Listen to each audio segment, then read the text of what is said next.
it looks like people are rolling in. So as I mentioned on Tuesday, Tatiana Mack is going to be joining us today. She has a lot of experience with graduating in the middle of a recession. And I think that kind of just glancing at a lot of the questions that came in yesterday, that sounds like a very hot topic on a lot of your minds. So I think what I'm going to do is, let's see, I'm going to give you a little bit of background about the class and students and where they're at, and then maybe just sort of pass it off to whoever wants to start.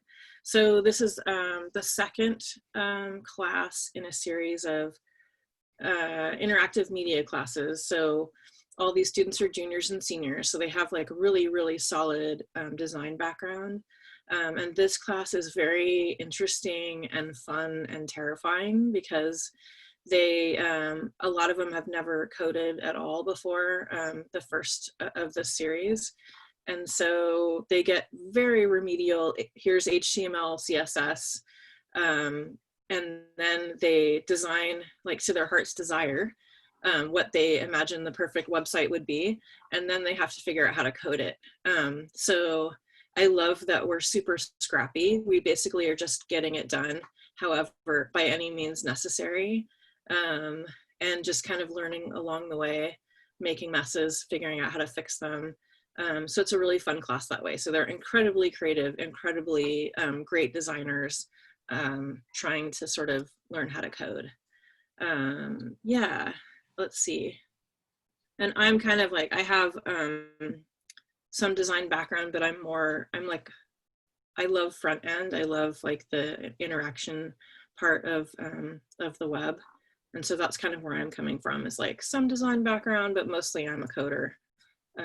So us trying to figure out how to communicate is interesting too, I think. But yeah, it's probably about a good enough intro.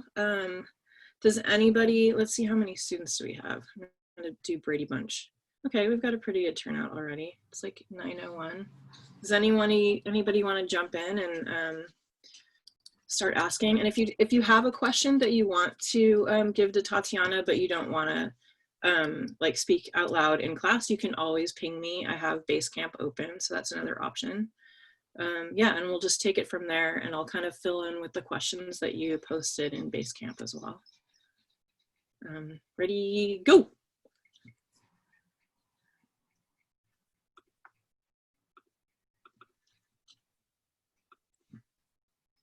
Would it be helpful for me to provide, I imagine you provide context for me already, but would it be helpful for me to give like a couple sentences about that would be great, yeah. Me? Okay. So I consider myself a developer, which is a term that I may or may not have made up, which is that I started in design. Design is my love. But right now I do a lot more front-end development for my work. And I believe strongly in designing in the browser. I personally don't love design tools for the web because I think as they currently stand, they're giving designers a somewhat inaccurate representation of the web. So I love hearing that you all designed something and now you have to figure out how to code it, because I think that's one of the biggest barriers that designers working with developers have, is that translation piece between the world of what we want and the world of what's possible. I focus a lot of my work on accessibility, performance, and inclusion. I believe strongly in the web being accessible to people, both in the lens of folks with disabilities, as well as on the lens of access in terms of access to the internet. So considering things like internet speed, I'm very privileged to have traveled a lot. I do a lot of speaking. And one thing that was, I learned after having lived in Cairo and then coming back to speak in Western Africa, is learning that a lot of folks rely on data plans. So when we're serving up these like amazing big JavaScript libraries, we're making it prohibitively expensive. They're paying per megabyte for their data, and they're only relying on data. Wi-Fi is not a thing. So performance is really important to me, making sure our sites are fast, and that's another dimension of access. And then inclusion. Are the people we're representing in these spaces online, are they do they look like us? Do they look like the world at large? And are we including people in the actual creation? Because we don't need a bunch of abled people creating for disabled people. We don't understand everyone's needs. So those are kind of the ethics that I use behind my design. I also maintain 2 open source projects, which is why this discussion is especially fun for me. One is called Self-Defined. It's selfdefined.app, and it is an open source dictionary that is seeking to provide words and context of our language a bit more quickly than, say, Merriam-Webster or Oxford English Dictionary. I found that I spend a lot of time on Twitter and online, and there's a lot of words that people don't know to express anything from gender identity to cultures that we're not exposed to, like especially a lot of indigenous cultures. And my hope in creating this online dictionary is so that we can take the emotional burden of educating people about terms to express ourselves and help for people to do a bit more self-education. And we can talk more about that, but basically I'm excited about it because it involves us building an API so that this dictionary can plug into things like Slack and Twitter and help people to and Grammarly and help people to correct their language as they're writing. So if you use an ableist term like stupid or dumb, which is very ingrained in our vernacular these days, it'll say, hey, you probably don't know this, but dumb has ableist connotations. It comes from this history. How about you try using these words instead? And so it's taking that embarrassment, which I think is a huge part of education, is we get embarrassed and then we shut down to learning. So that's the dictionary. And I'm really excited about that project. The second project I'm working on is called Devs of Color, and it is because I think it is overwhelmingly hard for folks of color, but especially developers, to basically be considered for a lot of projects, especially as a lifelong independent worker. I find that it's all about who you know, and I have a lot of privilege there. I have relative popularity privilege on Twitter. I'm very well connected, and so I have a lot of privileges that I'm hoping to help extend to folks, and having the database be searchable by what they should be searchable by, which is what languages are you able to code in? What type of ethics do you have behind your coding? Are you a performance-driven developer? What JavaScript libraries do you know? Things like that. And I want to remake the model of database searching. So it's not about someone's name and where they live, but instead about what skills they bring to the table, what experience. And then I'm hoping that in addition to helping connect people with work, both permanent and contract, it can also be a place where people can seek mentorship, both giving and receiving. So yeah, those are my 2 open source projects, and I'm excited for your questions. Very cool. I do have one that would fit into your intro a little, is people are curious to know what your education path is/was. I have a bachelor's of arts in environmental science and math. So when I graduated, I was looking at jobs, and the ones that fit were doing things like creating math models for soil science, which did not sound particularly, as much as I love environmental science, that did not sound particularly interesting to me. So my education is all I'm completely self-taught, so that you all have a formal education is a huge leg up, so that's awesome. I learned everything from basically looking at view source on MySpace pages. I was a total emo girl, and I wanted to make my MySpace all emoed out, so I looked at view source and figured out how to hack it to make it look cool. And MySpace let you, kind of scrappily put together your page however you wanted, and that's how I learned, is just backwards engineering and messing up my MySpace page and making it look cool. Or I thought it was cool then. It's probably not that cool. It seems like so many people entered into coding through MySpace. It's kind of and Neopets. Yeah, yeah, Neopets. Yeah. Anybody want to ask a question? Otherwise, I'll pick another one out. Skylar? Yeah, so I got a question, and I don't know if it's a big one or not, but at the beginning you said we can't have able-bodied people designing for people who identify as disabled.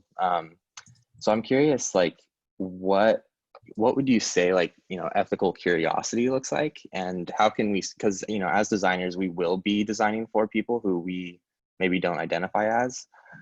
So how can we learn the most about our audience and those people while coming from different backgrounds, and not having access to that information, or those experiences? Yeah, I think that's a great question. I have a talk that if you all are curious about, it's called How Privilege Defines Performance, and it's on YouTube. It's on a playlist. I can send you the link. But I think it's the idea of recognizing that we all have dimensions where we're privileged and we all have dimensions where we're oppressed, or most of us do. There are a select number of us who have no oppressions, which is great for us. But I think that when we're looking to design something for a group of people, we need to look at the room and say, are any of the people that do identify in this way, whether it be gender or whether they're disabled or whatnot, are they in the room? Because if they're not in the room, that's a problem. I'm not saying that every single person needs to create an app for disabled folks specifically. Let's say it's an app that helps blind folks connect. This is a real app where you can connect blind folks with sighted folks, and they can just like say, I need someone to look at something for me, and then they call. And then if you're signed up for the app as a sighted person, it calls you, and then it says, then you can connect with them via video, and you can like help read a label or tell them what currency they have, because American currency doesn't tell you by size. And so I think that if we're looking at designing an app like that, and there are more sighted people than there are not sighted people, we need to be examining why that is. So I guess I would just say people need to be in the room. Now, in terms of expanding our experiences as designers, of course, we can't live on every dimension. I think that it is about centering the media we consume and reading more books and articles and following people that live on dimensions that we'll never know. Which is why I try to fill my bookshelf and my feed with books by Black authors, by disabled and chronically ill authors, people who are Muslim, like just really looking at the gamut of the world, and just coming at it with curiosity and reading about their experiences and being a really active listener in that way. Did that answer your question? I think that was a great answer. And I think, like, you know, us all kind of developing our quiver of information on other people is great. You know, but what about in the circumstances where maybe you don't have a lot of time to necessarily, like, you know, I want to say, like, do what you can, but if you've only got a week to really turn something around and it's for a group of people that you maybe came into with little understanding, you know, how would you say you do this in like a fast, you know, paced project or something like that where this might come up? Yeah, it's a great question. I think a few steps. I think first and foremost, if and when you can, if you have the power, which I will just say to all of you, you have a lot more power than you think you do.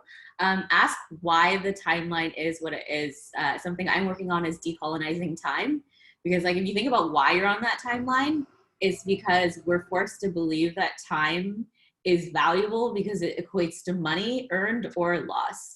And so if you're able to step back and say, okay, I get that this is due in a week, but why? What's pushing that timeline? And usually you'll find that the answer has to do with money. So if you can find time to make more time to do it right, that's better. Now I get it. You're not always in a position of privilege, especially if you're a fresh graduate and you're like joining a team as a junior designer. You're not going to probably for your first week go up to the CEO and and like throw your fists on the table and say that. So what do you do then? I think it's about inviting that curiosity and saying, okay, I know we only have a week to do this. Here are concerns that I have with this app, and presenting it as a curiosity. And at the very least, finding a way to say, if we can't do it now, let's make a promise to do this later and do proper user research and have a phase 2. It's not the best solution, but it's at least showing the world, hey, we recognize that there is a shortcoming, and we need to do better. Excellent. Thank you. Appreciate it. Mm-hmm.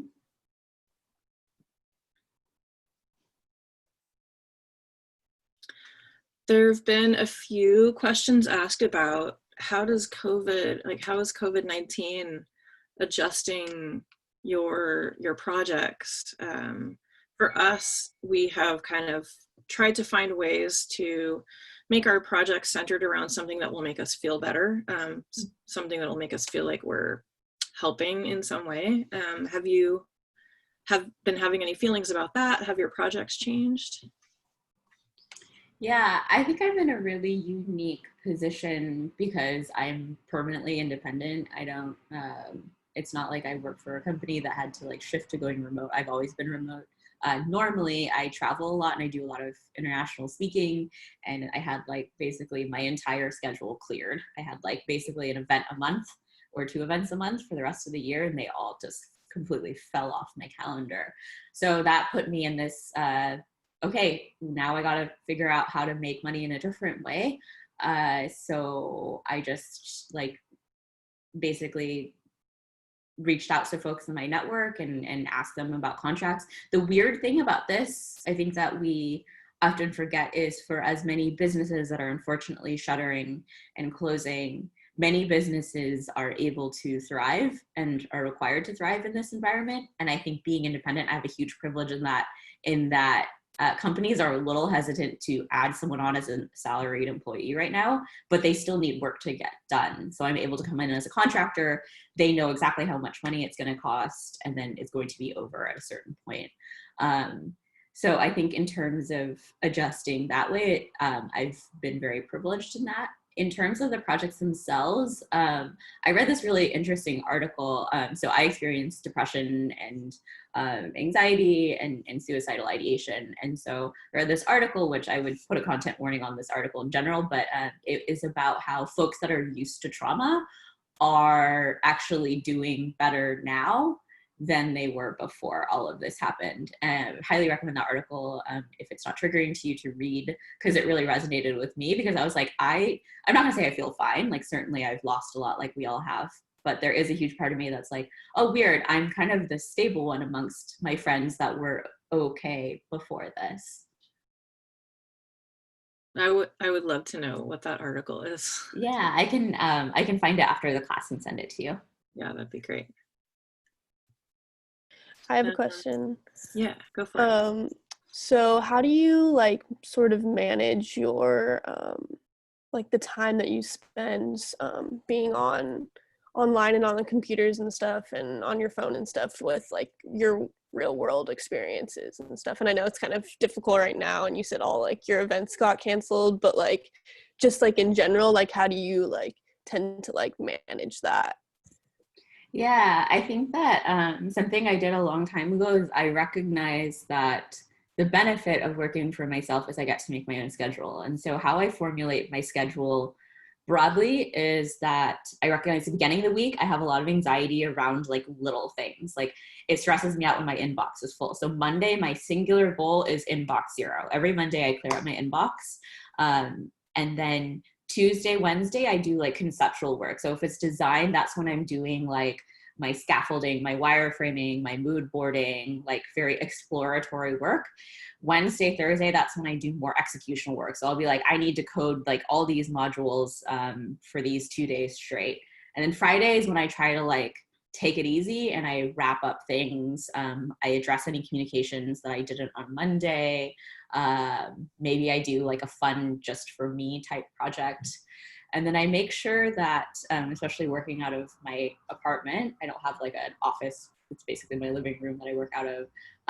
I try to just like leave my computer on my desk and not be on my computer when I'm done working. And it's just building in those little like boundaries for myself, even though they're not like, some of my friends have the luxury of a home office, so they're able to shut the door. For me, it's kind of like, all right, my computer is here. If I want to draw, I can use, you know, my notebook or whatever, but I'm not like, I'm done with the computer time. Does that answer your question? Yeah, that's cool. Okay, cool.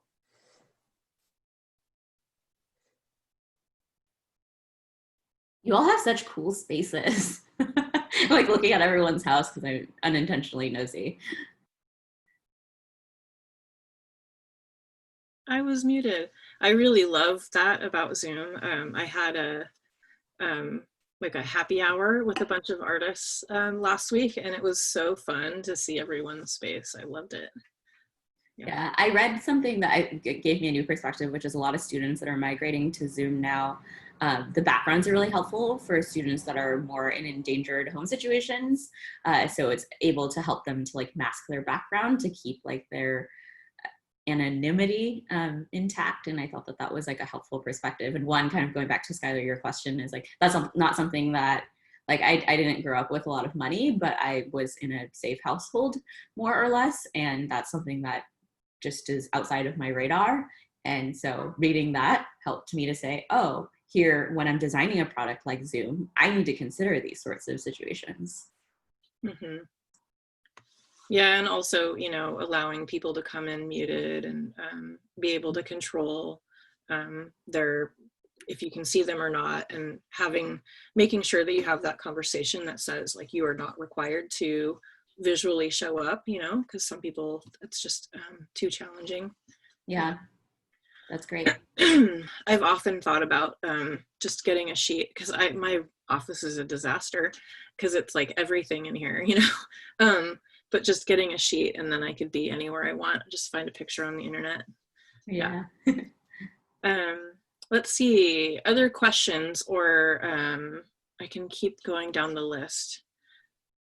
One of them that came up a lot, which is sort of along the lines of remote working, is you're looking at a bunch of people that will probably be working remotely, at least part-time as they graduate, which is something that shifted very rapidly in the last few months. Like this change has been coming, right? We've all felt it. Remote work has become more acceptable, but it definitely comes with its challenges, and it suits some people more than others. So I don't know, I'd like to just talk a little more about remote work, how to stay sane, how do you manage your time? You talked about having separate spaces, but do you block out time? How do you manage that? Yeah, I think that I put out that framework for myself for my Monday through Friday schedule, but I also give myself some allowances. And so I think one aspect of, and the benefit of remote work is if I'm having a really bad mental health day, I will just take the day off because I recognize I'm going to be fighting against myself, and I'm going to be not as effective as I want to be. Now I have to recognize that there's a lot of privilege in that because there are a lot of jobs where you don't get to make that choice. So I recognize that. But I think that in those situations, I'll say, okay, I didn't get through my inbox on Monday. I wasn't in the right mindset for it. Am I able to do something that I'd normally do later in the week? If so, I will shift that around. I think that remote work requires a lot more discipline. And for some people like me, that's very easy. I'm a fairly self-disciplined person. But for folks that aren't, that might require them having an accountability buddy or having maybe a conversation with their manager, and helping to set accountability in a different way.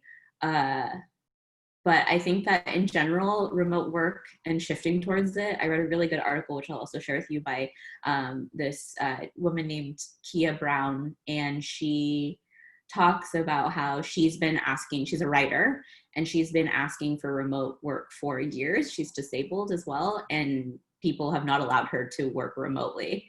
And she's a writer. I mean, like, what? Like, that's probably the most like perfect remote work career you can think of. It's completely independent. And so just hearing about the frustrations of disabled folks, that like now that able folks are being affected by this epidemic, or this pandemic rather, now we're very open to the idea of remote work. So I think that looking to people that have been working remotely and seeing what's worked for them has really helped me. Question.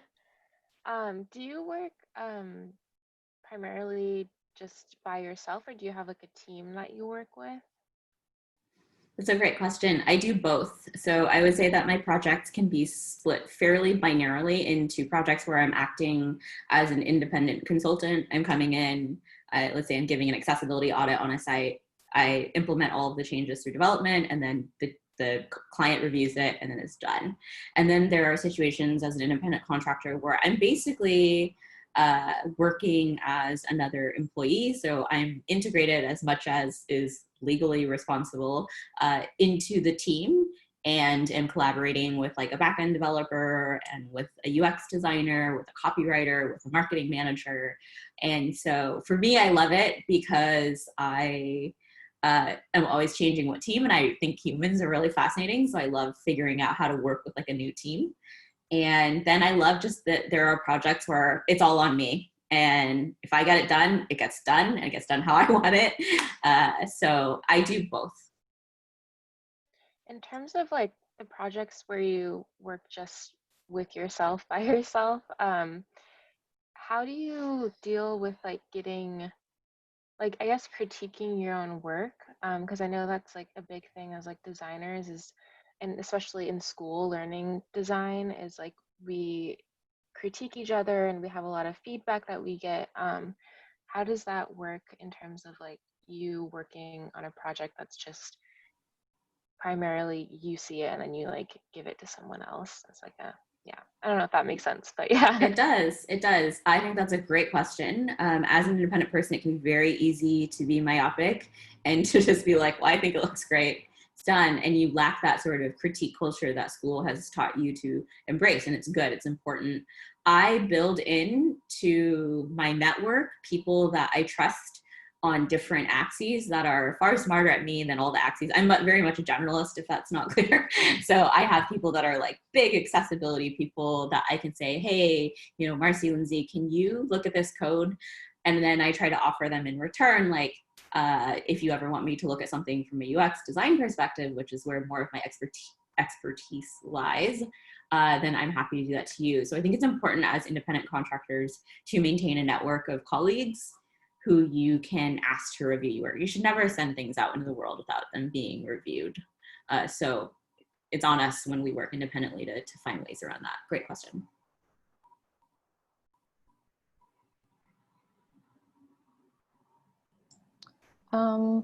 Sorry. I guess there have been situations where I feel that I've been sought out to meet like a diversity quota. I was wondering if you have any sort of like background or how you would specifically like navigate that. Yeah, may I ask you a few questions about what made you feel that way, if you feel comfortable?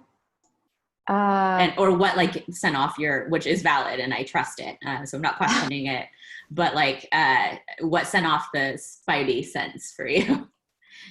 Well, there's like a very literal situation where I've spoken with the previous designers about like the history and the current going-ons with like past issues with, I guess they were being like sued for like discrimination essentially. And like, I felt like there wasn't a whole lot of wiggle room for me just because I was a student. And I don't know how to kind of balance like opportunity versus like where I stand morally on it. And I don't know. But yeah, that's helpful context. Thank you. I think that for me, and this is an answer that we maybe get too much, but I think it's valid, is we have to trust like our first gut instinct on things. And if your first gut instinct is, ooh, yikes, I don't know if I want to be part of this. I like to step back in tricky situations and say, what is the outcome you want? And you might have looked at that situation and say, well, like maybe you could tell me like what was that situation otherwise appealing to you? Otherwise, I don't know. It's hard because like looking at it like holistically, like the environment was it's a lot of like old white dudes, which isn't like a really great environment to work in for me specifically, because it's a lot of stress and a lot of having to like explain things or go out of my way. But at the same time, it was like experience, and it was a bigger name to put on a resume, especially keeping on the horizon lines that there will be like a recession. So. Yeah, I think that in those instances, what I would do is, it sounds like what you said is, obviously we all need money, and as anti-capitalist as we can be, we still have to live in under capitalism, so money, but also that idea of having a big name on your resume, and really that does really help to catapult your career, unfortunately. So I would say in those instances, like taking a moment back and reflecting and saying, Spidey sense says no, doesn't sound like the right fit for me or a good place to tie my name to. Because I think that's the other thing to remember is that it's easy to be like, oh, I'm a student, like they're helping me, but you're cool too. Like you are adding tremendous value to all these teams that you're coming to. So think of yourself as a catch, and think of yourself as it's a two-way street. They're paying you to do something and to do great work. It's not like you're begging for jobs. It might feel that way, but you're at least 50% of the negotiation. Second, I would say that thinking about the big things you want, which is maybe having a big name on your resume or having something to help catapult your career, and then find a different way to get there. Reach out to people.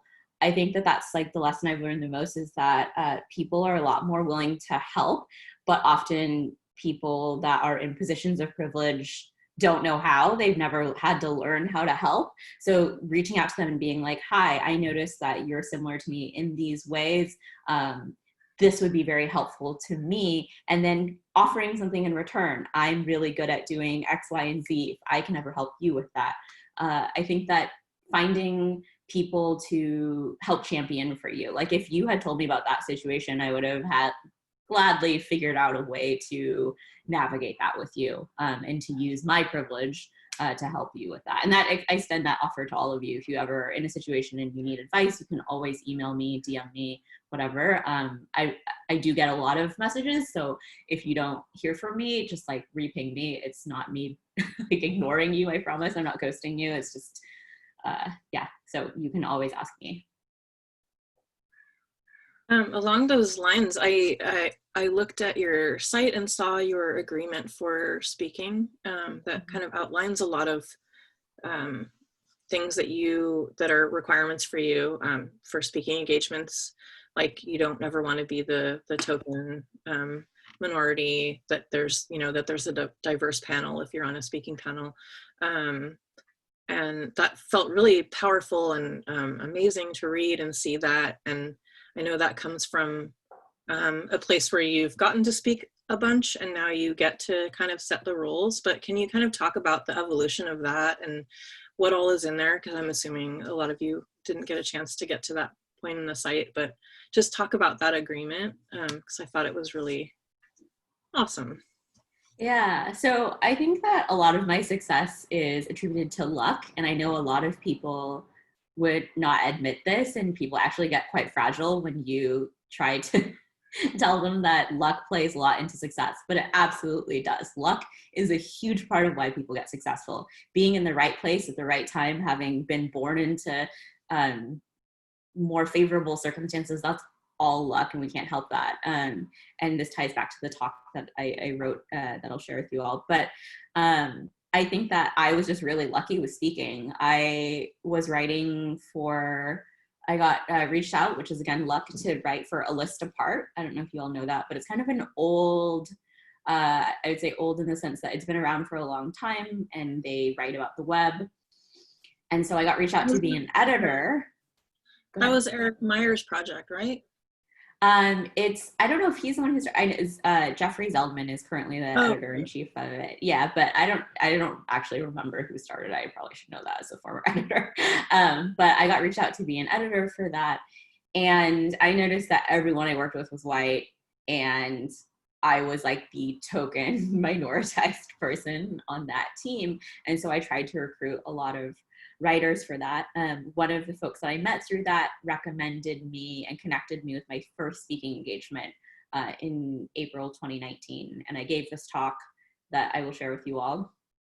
And it really resonated with people because it just talks about like how we all have privilege to some degree and how we need to use it. And so recognizing that, I basically just like took off. Like it resonated with enough people, and it's kind of a gross analogy, but this is why like virus is so effective. That's like why it's called going viral, because you only need to have like a certain number of vectors then you exponentially spread. And that's kind of what happened to me, is that I gave this one talk, and then it got on enough people's radar that I was being reached out and getting requested. That's all luck. I mean, I do think that there was like hard work that I put into the talk, and nothing takes that away. But there was a ton of luck involved in that, like that it got across the right people were in the audience. And so I was doing 2 to 3 speaking engagements last year. I got to travel all around the world. And I recognized, gosh, like not very many people get this lucky. And all the stages I'm on, I'm sharing, there's rarely another queer brown person. There's almost never a disabled person. There's never a visibly trans person. And that's a shame, because those stories by and large are never shared. So I wrote that into my speaker writer, recognizing that celebrities get a speaker writer, and I'm by no means a celebrity, but I have a lot of privilege here. Why don't I use the fact that people are inviting me to say, hey, before I will speak, let's make sure that we're addressing these matters. And I got a lot of, I mean, I was a woman on the internet with an opinion. So of course I got a lot of feedback. And a lot of people were like, there's no way conference organizers are going to accept this. And they're wrong. Like all the conference organizers that have reached out to me were like, this is so helpful. It really helps us to provide a rubric for how we want to recruit speakers. You've given us so much to think about. Here are the things we can meet and here are things are not. And I work with them. I recognize that not every conference can fulfill all 35 or however many there are criteria. It's meant to be an aspirational framework that we are continuing to work towards. So I would say that if I could give advice, would be that whenever you find yourself in a position of privilege where you've struck the luck of the draw, find a way to look around you and to bring people that didn't get that luck of the draw with you. Mm-hmm. Yeah. Let's see. What else? What other topics have we not covered yet? Let's see. How's everybody feeling? Yeah, that's a good question. Hanging in there? Good. Yeah. Yeah. I do have another question. Oh, sorry. Go ahead, Sarah. Sorry, this is kind of like a different topic, but you did talk a little bit about the importance of designers learning how to code, just in terms of like knowing what is possible. I'm curious what you feel about programs like Webflow that are basically like kind of like assisted coding web like programs, and if you use those or like that sort of thing. Yeah. Yeah, I would say that to put a finer point on the designers and coding aspect, I would say that I don't think every designer has to learn how to code. I think every designer should understand the medium and they're working with, right? Like just like every great artist, like if you're an oil painter and you don't understand a little bit about the chemical process of oil, it's just not going to be great for you, right? You're going to make a mess. I don't know if any of you have ever tried to oil paint without understanding. I did it and I messed up a lot of expensive oil paints and canvases. And then I started reading about it and was like, oh, my bad. So I think with code, it's the same thing, is that if you're designing for browser, having a little bit of understanding about how browsers work, what's happening behind the scenes is important. I think that tools like Webflow, Figma, they're certainly better than trying to design as I did in Photoshop, because Photoshop was never made to design for the web, but it's what we had, it's what we used. I think those tools are really great. I guess I would just ask that when you see stuff in those tools to demonstrate a curiosity for their limitations and for what those things really mean when they come to the web. I think Webflow and Figma are two of the tools that are doing a lot better to like be closer to that gap of what actually happens in browser versus what's happening in your design program. But you can still do a lot of things that really in reality won't come to life in browser. So I guess just having curiosity around it. I think there is absolutely no shame in saying, I don't really like coding. I don't like staring at words all day. That's totally fair. And I think that if you like working in those programs, then absolutely do it. But nothing replaces having the curiosity about what's happening behind the scenes.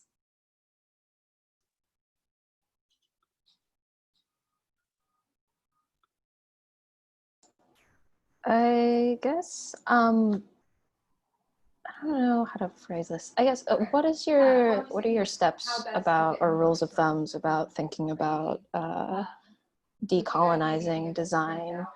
Like, do you have almost like a reference in your head in terms of like whenever you're looking at something, or what does that look like? Yeah, so I think that there's two things.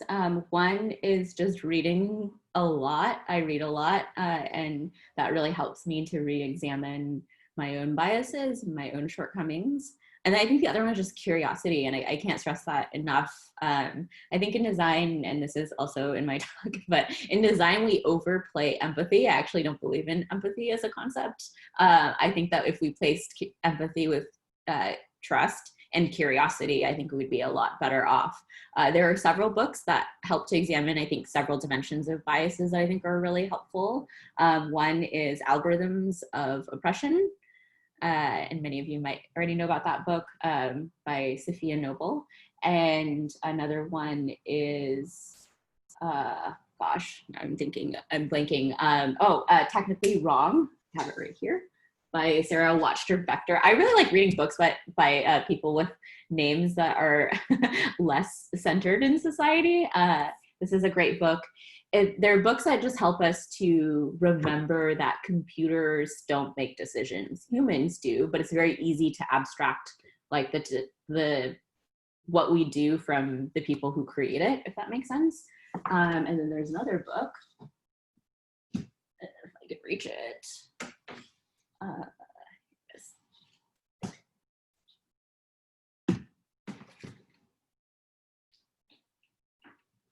Called Rage Against the Machine, Rage Inside the Machine, which I thought was cute because it's like Rage Against the Machine.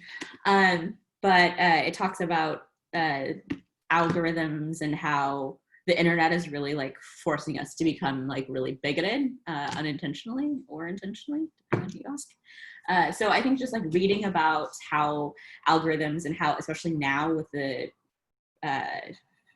how prolific AI and machine learning is, understanding how dangerous those models are. I don't know how many examples I've read about how machine learning and AI just can't recognize brown people.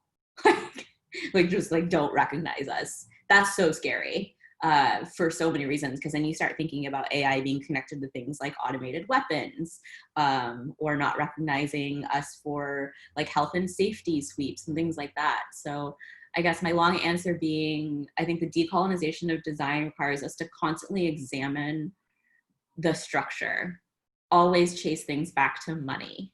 In a capitalist society, money will give you the answer. That's like the best lesson I learned from journalism, is if something doesn't feel right, trust your instinct and then follow the money. Because if you follow the money, you'll usually find the reason why something happened the way that it is. So one of the questions I got was, what does the future of the web look like? So how do you, if you could reimagine the internet, or, you know, I don't know, just deconstruct capitalism or anything, what would the future look like?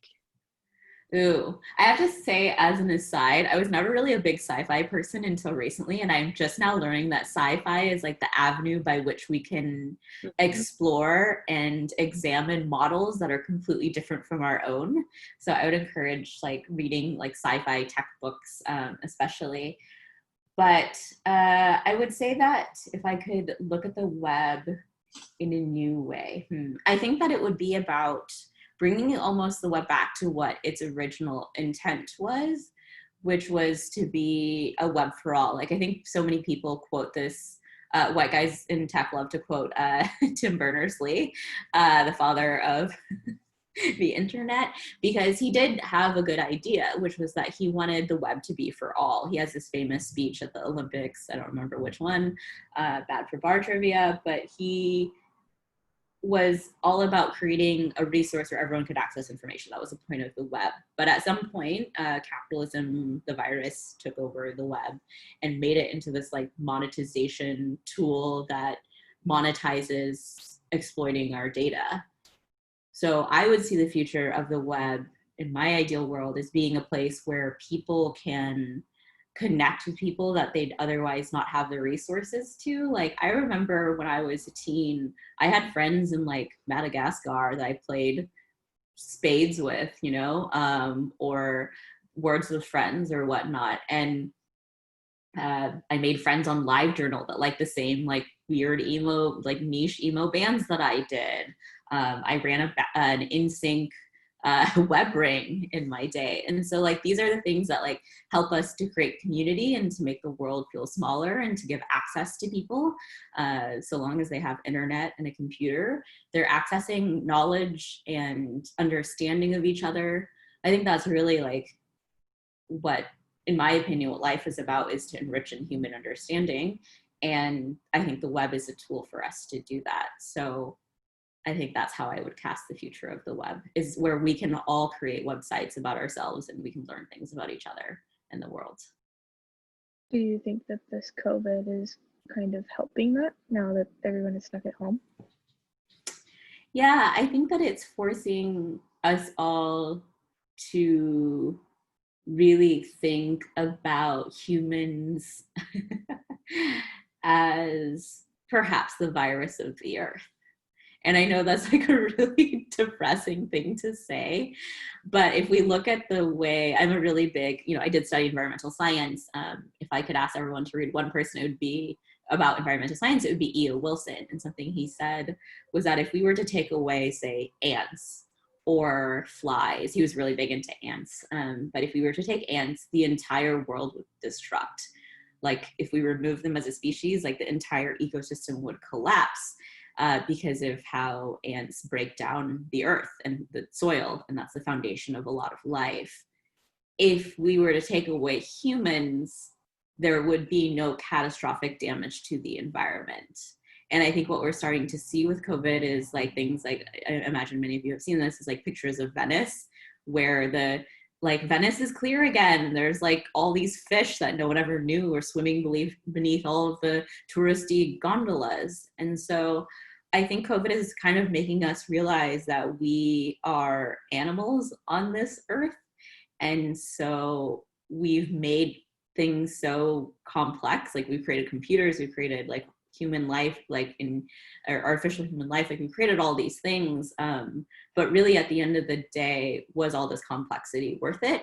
And how do we come together to almost simplify our existences? I think it's forcing a lot of people that have lived very complex identities to recognize that at the end of the day, we need shelter, we need food, we need water. We're no different than any other animal in that regard.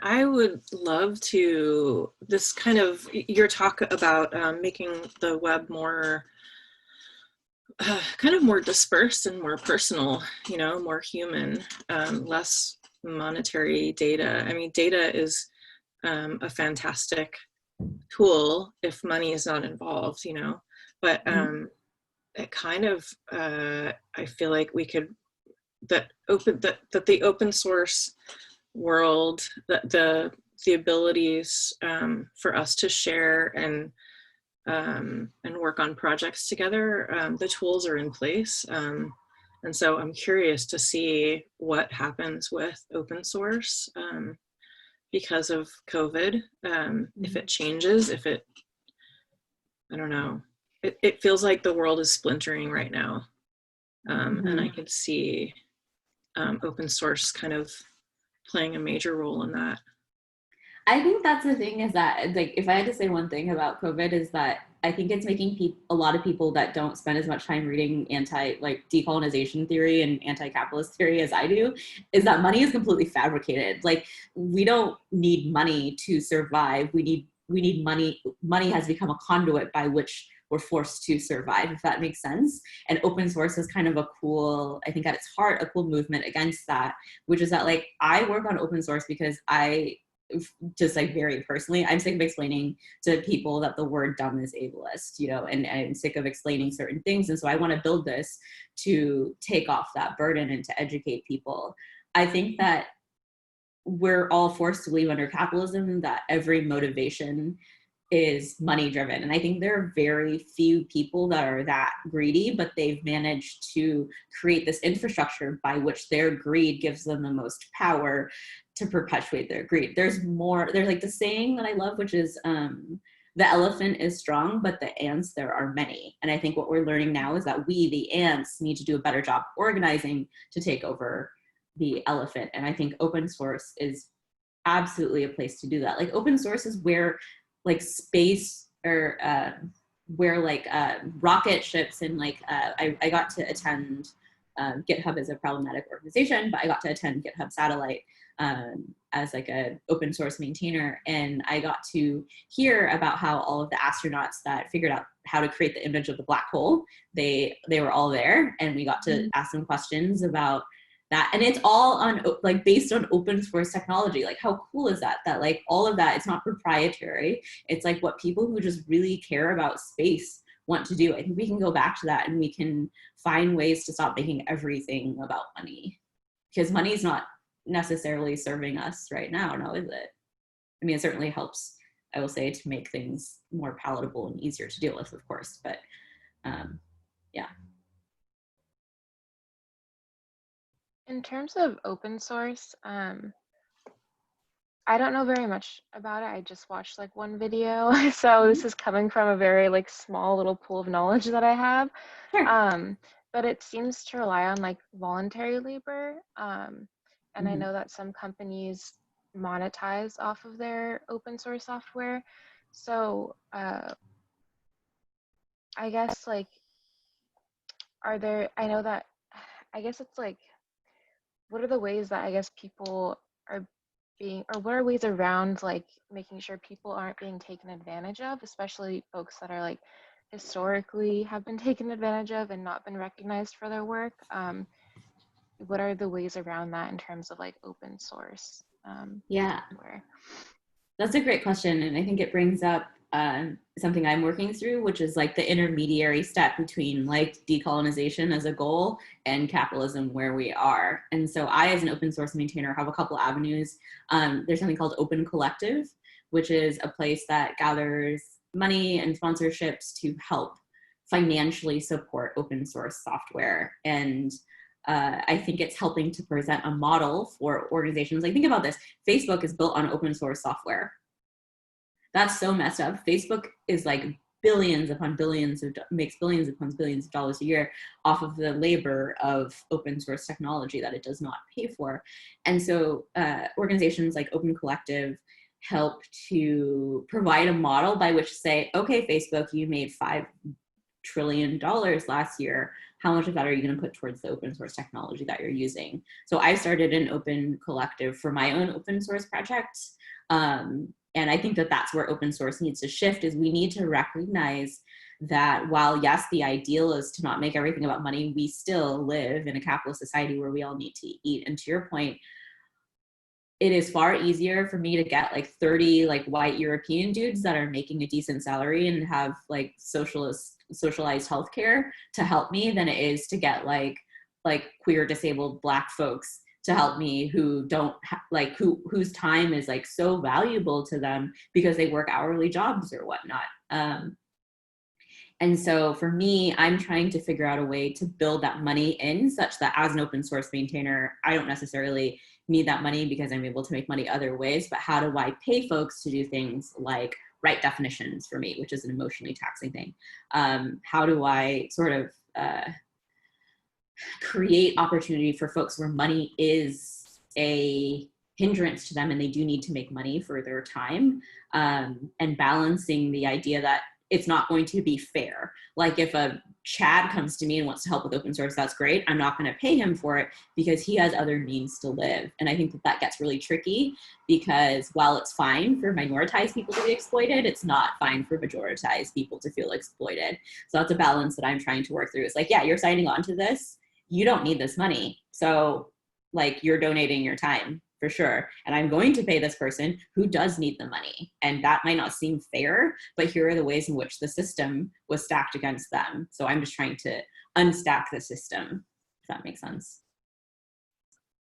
Yeah, that just sounds like an educational piece too, of like, of, you know, how to even the playing field, and you can be a part of this or not, you know, like they have a choice if, you know, they don't have to work for free, right? But Yeah. the educational piece is, hey, here's why.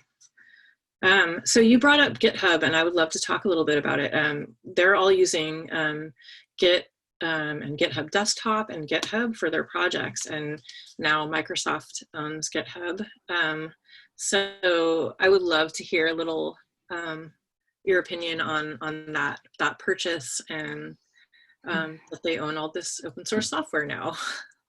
Yeah, so I think this is what we always have to be mindful of, is that things that are good and open source and successful will be open for poaching.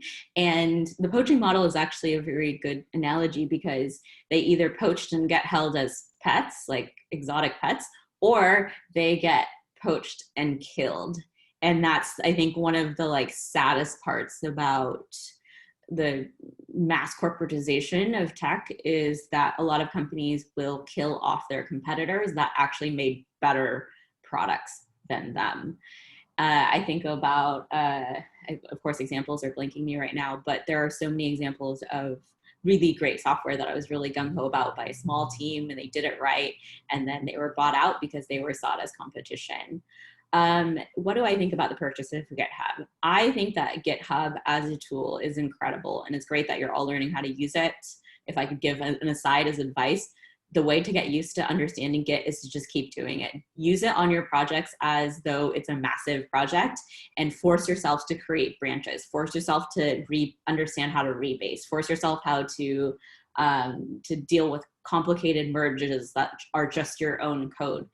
Because if the first time you're doing it is on a massive code base, it's going to be way scarier and way more destructive potentially. So just like almost make yourself some messy projects to mess up on Git, because that's the only way you learn is repetition. Second, I think Microsoft buying GitHub is both good and bad. I think the good part is that Microsoft will ensure that it doesn't die, because Microsoft recognizes the value that GitHub presents to the world. The shit part is that Nat Friedman, who runs, he's the head of GitHub, has made very clear statements that he does not really care that Microsoft and GitHub have explicitly signed a deal with ICE, and that their software is being used to basically murder brown children. I mean, that's like, to say it blatantly, that's what they're doing. That's terrifying to me. And I think for me, it's like this weird catch-22. A lot of people have boycotted it and they use GitLab or whatnot, or Atlassian instead. And that's one way to do it. But I think it's about figuring out ways to like hit them where it hurts, which is to take away money from them. So I'm trying to get corporations to like undo their paid accounts. That's where it hurts them. Us using the free resources, you could argue that that's being complicit. It is in many ways, and that's morally complex, but it's about figuring out how to ensure that we're actually hurting them. The contract itself is only $200,000, which is a lot of money to us, but not a lot of money to corporations like GitHub. It's because they recognize that if they don't take that $200,000 contract, that's preventing them from getting other contracts. So yeah, I think it sucks. I'm pressuring all my friends at Microsoft, like, why is this happening? And a lot of them have gotten fired or laid off because they've been vocal. Yeah, it's not good, for sure. I did not know about that story. I will look that up. Thank you. Oh, you didn't know about the ICE thing? I didn't know about ICE. Yeah, Nat Friedman sucks. He was like so I have a GitHub sponsors account, which is like the program why I got invited to GitHub Satellite is because I do open source, and they wanted to create a program where individuals, pay attention to that, individuals could sponsor me. So I have a lot of people that sponsor me. You know, they give me $5 a month or whatever to maintain my open source software. That's cool. Actually unsponsored me after I changed my profile picture to drop ICE. He's like, I can't promote this. And I was on like the GitHub sponsored developers page because it was like automatically aggregated. And a bunch of us are like, oh, it's aggregated. If we all change our profile pictures to GitHub drop ICE, is going to be on their homepage, and that's embarrassing for them. And that hit them where it hurt. bad publicity. Yeah, that's awesome. Okay, well, it's about an hour. I want you guys to be able to meet and talk about your designs, but are there any last questions we want to give Tatiana before we let her go? How long have you worked for Microsoft? I don't work for Microsoft. Oh, you don't? Okay. Yeah, I use their technology, and I've done contracts with Microsoft before. But no, I'm independent, which is why I can use that. Like, being independent is a privilege, which is why I can put up something like GitHub Shop Ice and not have like ramifications with my employer because it's me. I guess, do you have any advice for beginning your freelance or independent work? Like, how did that get started, especially since, you graduated with a bachelor's in environmental? I think just like going out there and recognizing that you have a lot more skills you're giving yourself credit to, and the first couple of contracts you take on are going to be rocky. Try to reach out to people and get help and support and have someone like review your work. When I graduated into the recession, this is a mini story, I'll try to keep it short, is that I basically panicked and was like, I'm not getting a job. I cannot live with my parents for the rest of my life. How am I going to figure this out? I just emailed every single person I know. Like, I went line by line in my email and like email address book and emailed people a customized note and was like, hi, I know how to design things. I can build you a website and I can build you this. I can do this. And I wasn't perfect at all those skills. But when I got those contracts, I figured it out. And I think just like trusting in yourself that you will figure things out. Like, you all are scrappy. You grew up in a generation that like will figure things out. And I have so much trust in that. Just like go for it and don't feel the need to caveat yourself. Like, I see a lot of people being like aspiring product designer, aspiring developer. No, you're a developer, and people will understand how much experience you have based on looking at your CV or your resume. You don't need to caveat yourself in that way. Just say you're a developer, designer, or illustrator, whatever you are, just say you're that. Yes, I concur.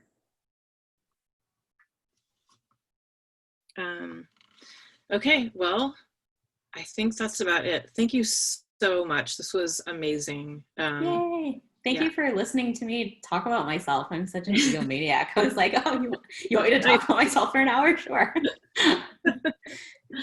Yeah, it was great. I will send you the recording as well. And if you would send us the video, you talked about a couple books, a couple other websites. I'll send my contact information too. I know that some folks don't like to share stuff publicly, so you're always welcome to email me if you have questions or if you feel like you're in a rut. Just know you're not alone. Absolutely not alone, and there are plenty of people who help, and I have a massive network that I'm happy to make yours. So yeah, reach out in whatever means are comfortable to you, and thank you for taking the time to listen to me talk about myself. I hope it was helpful. Yes, I think it was incredibly helpful. All right.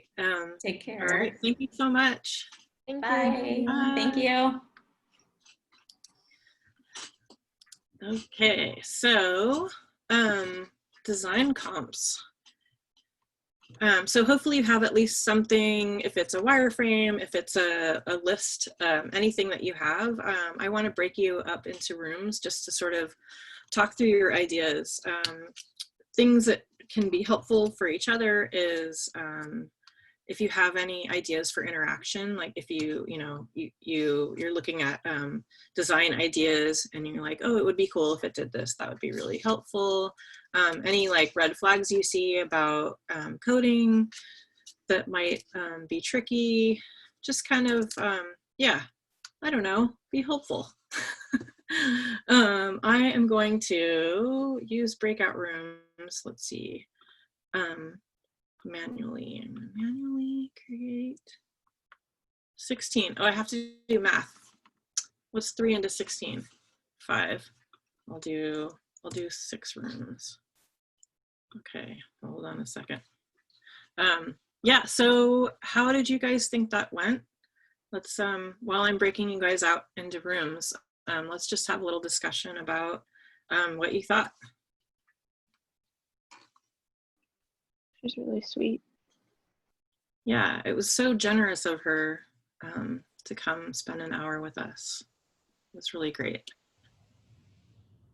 I think it's kind of cool how she like she works all day every day like on like coding or and developing like on her computer, but she seems like a very like outgoing sort of extroverted type of person, which I feel like that could get lost a lot in like being like a web developer. You're kind of just like sitting on your computer all day sort of zoning out, and she seemed very like a lot more like lively and a lot more like personality, which I think comes from, you know, doing that open source and like creating that community and like talking with each other and everything. So yeah. I am so curious to see. It seems like all of my friends that are artists and designers are bursting with creativity right now, mostly out of just like self-preservation, and also just feeling like part of it does feel like the world is imploding, and it's an opportunity to do what we want to do, which is, you know, change the world. And so I see open source could like being a major part of that. And it is interesting, the thing that I know about GitHub and Microsoft and the open source world is that it was becoming monetized. It was becoming so big that it was becoming monetized. And now I'm so curious to see if there's a shift. There may not be. It may just become more monetized, who knows, but just curious to see. Okay, so it is 10:05. Let's do some of you, there's rooms of 2 and 3. Let's come back at 10:25. You can come earlier if you're done, and we can just chat, and we'll just finish up having a chat about design comps. So if you're not done by 10:25, I'll just force you back, but you'll get a little button on your screen that says go to breakout room. And fingers crossed this works.